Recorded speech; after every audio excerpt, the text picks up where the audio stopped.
नमस्कार दोस्तों। गलती का एहसास होता है समय निकलने के बाद में और ऐसा ही किसान भाइयों के साथ होता है गेहूं की फसल में।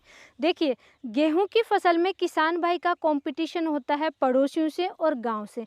बिजाई के समय किसान भाई यही सोचता है, भाई पड़ोसियों से और गांव में सबसे ज़्यादा उपज मुझे मिलनी चाहिए, प्रति एकड़ के हिसाब से सबसे ज़्यादा उपज मिलनी चाहिए।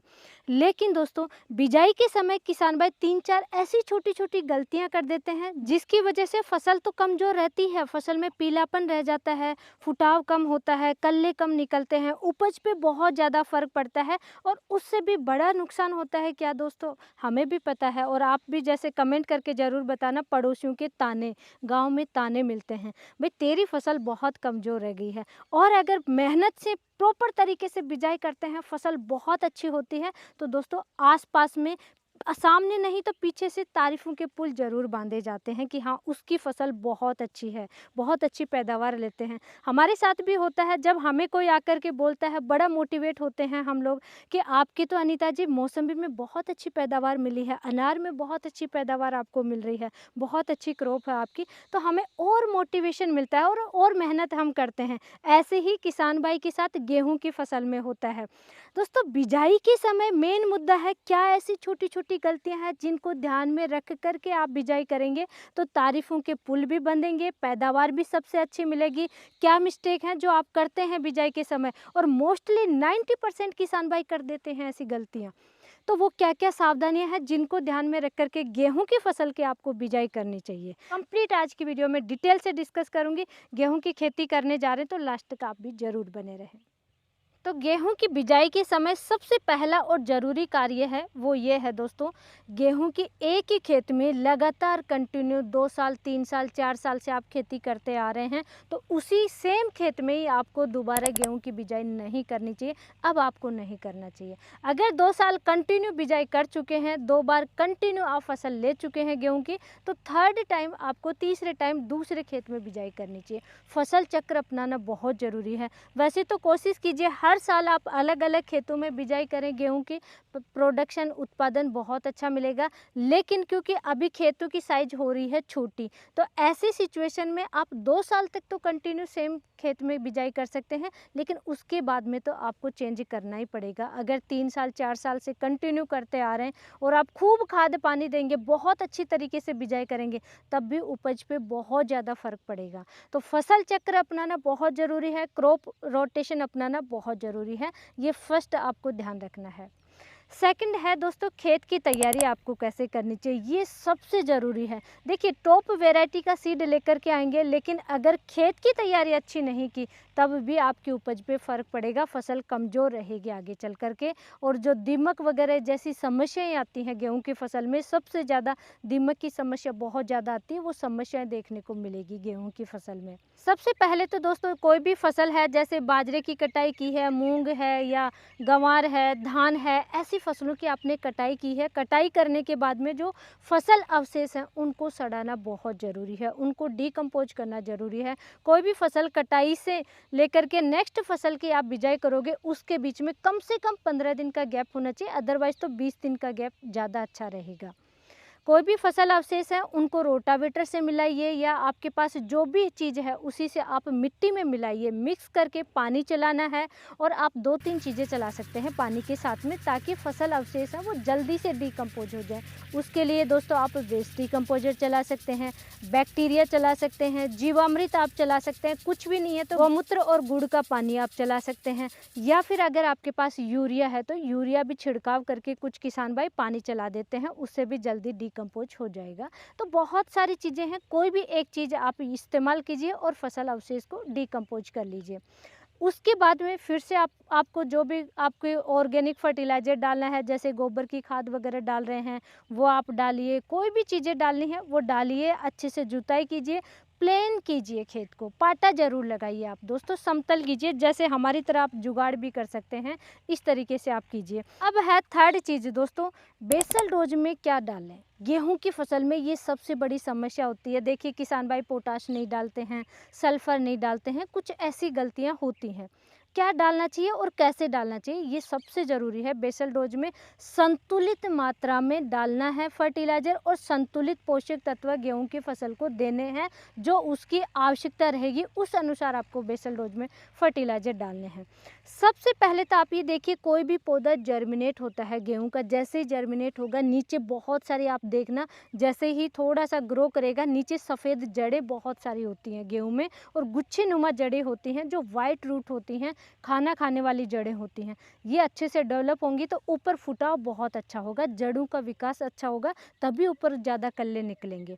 तो जड़ों का विकास भी और ऊपर कल्ले भी निकले, इसके लिए आपको पौधे में बनाना है एनर्जी, ऊर्जा बनानी है। और ऊर्जा बनाने के लिए आवश्यकता होती है एटीपी की, क्योंकि एटीपी से ही पौधे में ऊर्जा बनती है। एटीपी होता है एडेनोसिन ट्राइफॉस्फेट, और एडेनोसिन बनने के लिए नाइट्रोजन चाहिए और ट्राइफॉस्फेट यानी फॉस्फोरस की आवश्यकता होगी। तो पौधे में आपकी गेहूं की फसल में ऊर्जा बनाने के लिए आपको चाहिए नाइट्रोजन और फॉस्फोरस, जो कि डीएपी में अच्छी मात्रा में मिल जाएगा। अब दोस्तों कुछ एंजाइम भी होते हैं जो कि एटीपी बनने में आवश्यक होते हैं। तो एंजाइमों की सक्रियता के लिए, उनकी कार्यशैली को सही करने के लिए पोटाश की आवश्यकता होती है, और कुछ पोषक तत्व जो हमारी मिट्टी में पड़े रहते हैं उनको भी पौधा अपटेक करता है पोटेशियम की हेल्प से। तो पोटाश भी डालना जरूरी है। यहीं पे गलती होती है, किसान भाई अक्सर डीएपी के साथ में बिजाई करते हैं, पोटाश नहीं डालते हैं। तो डीएपी डालें, चाहे आप एसएसपी डालें, चाहे टीएसपी डालें, सबके साथ में पोटाश जाना बहुत ज़रूरी है दोस्तों। अब मैं आपको शॉर्ट में क्लियर कर देती हूँ। डीएपी डाल रहे हैं, एक बैग 1 एकड़ में सफिशिएंट है। इसके साथ में दोस्तों आपको फिर भी 20 केजी नाइट्रोजन लेना जरूरी है, 20 केजी आपको यूरिया अलग से लेना चाहिए डीएपी के साथ में भी बिजाई के समय, क्योंकि नाइट्रोजन की बहुत ज़्यादा कमी गेहूं की फसल में आती है शुरुआती अवस्था में। और पोटाश आपको लेना है लगभग 30 से 35 केजी। अगर आपके पास डीएपी नहीं है, आप एसएसपी डाल रहे हैं या टीएसपी डाल रहे हैं, तब आपको अलग से यूरिया लगभग 30 से 32 केजी, 33 केजी प्रति एकड़ के हिसाब से आपको लेना है, और 30 केजी के करीब ही आपको पोटाश लेना चाहिए। और एसएसपी आप ले सकते हैं दोस्तों, लगभग 2 बैग भी ले सकते हैं अगर हल्की मिट्टी है जहाँ पे पोषक तत्वों की कमी होती है, और अगर अच्छी मिट्टी है तो 70 केजी 80 केजी तक आराम से आप एसएसपी फर्टिलाइज़र का इस्तेमाल कर सकते हैं। तो ये 2 कॉम्बिनेशन मैंने आपसे डिस्कस किए हैं। एनपीके 12-32-16 है तो उसमें तीनों चीज़ें आती हैं, लेकिन बैलेंस मात्रा में ही उस फर्टिलाइज़र का भी आपको इस्तेमाल करना चाहिए। कम से कम गेहूं की फसल में 60 से 70 केजी जाना चाहिए दोस्तों। इनके साथ में आपको सीविड फर्टिलाइज़र ज़रूर लेना है। सीविड फर्टिलाइज़र जो शुद्ध आता है, 80% शुद्ध आता है दोस्तों। बेसल डोज में आप कम से कम 1 केजी डालेंगे, अदरवाइज 2 केजी भी डाल सकते हैं। जो प्रीमियम क्वालिटी का आता है उसकी मैं बात कर रही हूँ। परसेंटेज कम है तो आपको मात्रा बढ़ानी पड़ेगी। और इन्हीं के साथ में दोस्तों गेहूं की फसल में भी आपको अगेन सल्फ़र का ज़रूर इस्तेमाल करना है। और बिजाई के समय बेसल डोज के लिए सिर्फ एक ही सल्फ़र आता है, वो है बेंटोनाइट सल्फ़र, जो 90% बेंटोनाइट सल्फ़र आता है, उसका आपको इस्तेमाल करना चाहिए। 10 केजी का एक बैग आएगा तो 10 केजी प्रति एकड़ के हिसाब से आपको बेंटोनाइट सल्फ़र लेना है। इन फर्टिलाइज़र को लेकर के अच्छे से आप बिजाई कीजिए, उसके बाद में आपको गेहूं की बिजाई करनी चाहिए। अब थर्ड जो बड़ी सावधानी है दोस्तों, वैसे 4th नंबर पे हम कह सकते हैं गेहूं, देखिए हम सीड परचेज करके आप लेकर के आ रहे हो दोस्तों, तो उसमें ट्रीट किया हुआ नहीं आता, उपचारित किया हुआ सीड नहीं आता है। गेहूं की फसल है, मूंगफली है, कुछ ऐसे सीड हमें मार्केट में मिलते हैं जो उपचारित किए हुए नहीं आते हैं। सब सिर्फ सब्जियों के सीड ही उपचारित किए हुए आते हैं, जिन पे ऊपर फंगिसाइड या थीरम से या इंसेक्टिसाइड से ऊपर कवर लगा हुआ आता है, जिसकी वजह से फंगस नहीं आती है, रोगों का अटैक नहीं होता, कीटों का अटैक नहीं होता है। लेकिन गेहूं तो बिल्कुल ऐसे सिंपल मिलते हैं। अब आपको क्या करना है, उनके साथ में अगर आपको फंगिसाइड और कीटनाशक मिल रहे हैं तो बहुत अच्छी बात है, नहीं मिल रहे हैं तो गेहूं के लिए अलग से परचेज कीजिए, कीटनाशक भी और फंगिसाइड भी, और उपचारित करके बिजाई करना है दोस्तों। एक तो देखिए जल्दबाजी में बिजाई करते हैं कि पिछली जो फसल है वो अच्छे से डिकम्पोज नहीं हुई है और जल्दी से गेहूँ की बिजाई कर दी, तो वहाँ पर तो रोग भी आएंगे, कीट भी आएंगे। तो बचाने का तरीका सबसे बेस्ट यही तरीका है और पहला सबसे इम्पोर्टेंट स्टेप है दोस्तों। उपचारित करने के लिए दोस्तों बाहर का गाउचा आता है, इससे आप उपचारित कर सकते हैं। इसके साथ में आपको फंगिसाइड अलग से लेना पड़ेगा। आप दोस्तों साफ फंगिसाइड ले सकते हैं या फिर M45 ले सकते हैं। थायोफेनेट मिथाइल रोको नाम से काफ़ी फेमस है, उसका आप इस्तेमाल कर सकते हैं। कोई भी एक फंगिसाइड लीजिए, एक कीटनाशक लीजिए जो आपके एरिया में आसानी से मिल जाता है। नहीं तो दोस्तों फंगिसाइड और इंसेक्टिसाइड का कॉम्बिनेशन आता है इलेक्ट्रॉन नाम से, यूपीएल का, उसका आप इस्तेमाल कर सकते हैं, बहुत ही अच्छा है। 2 ml प्रति 1 kg सीड के हिसाब से आपको लेना है और सीड को उपचारित करके छाया में सुखा करके फिर आपको बिजाई करनी है। अब बड़ी समस्या आती है कि जो किसान भाई गेहूं की 100% ऑर्गेनिक खेती करते हैं वो किससे उपचारित करें, ये बड़ी समस्या आती है। या घर के पर्पज से भी बिजाई कर रहे हैं, आपको ऐसी दवाइयों का इस्तेमाल नहीं करना, केमिकल का इस्तेमाल नहीं करना है, तो आप ऑर्गेनिक बहुत सारी चीज़ें आती हैं उनसे उपचारित करके बिजाई कर सकते हैं। देखिए गौमूत्र और चूने से उपचारित कर सकते हैं, या फिर जीवामृत तैयार कर लीजिए, जीवामृत से आप उपचारित कर सकते हैं। बहुत सारे ऑप्शन हैं, उनसे आप ऑर्गेनिक चीज़ों से उपचारित करके बिजाई कीजिए। ये सबसे बेस्ट तरीका है और ज़रूरी स्टेप है दोस्तों। नेक्स्ट दोस्तों जो सबसे बड़ी किसान भाइयों से गलती हो जाती है वो है दोस्तों वैरायटी का सिलेक्शन। बीज का सिलेक्शन आपको बहुत सोच समझ करके करना है। आप अगेती बिजाई करने जा रहे हैं यानी 20 नवंबर से पहले आप बिजाई करेंगे, या पछेती बिजाई करने जा रहे हैं, आपकी मिट्टी कैसी है, हल्की मिट्टी है, भारी मिट्टी है, बलुई मिट्टी है, आप कहाँ पे बिजाई कर रहे हैं, आपकी क्लाइमेट कंडीशन कैसी है, पानी आपकी कैसा है। दोस्तों आप कुएं से, ट्यूबवेल से सिंचाई करते हैं, कहीं पे पानी बहुत कम है, कहीं पे पानी बहुत ज़्यादा है, सिंचित क्षेत्र है, नदियों का पानी आता है, नहरों का पानी आता है, सब कुछ देख करके फिर आपको सीड का सिलेक्शन करना है, फिर आपको बीज परचेज करना चाहिए। दोस्तों भ्रामक प्रचार में नहीं फंसना है, इस चीज़ का ज़रूर ध्यान रखिए आप दोस्तों।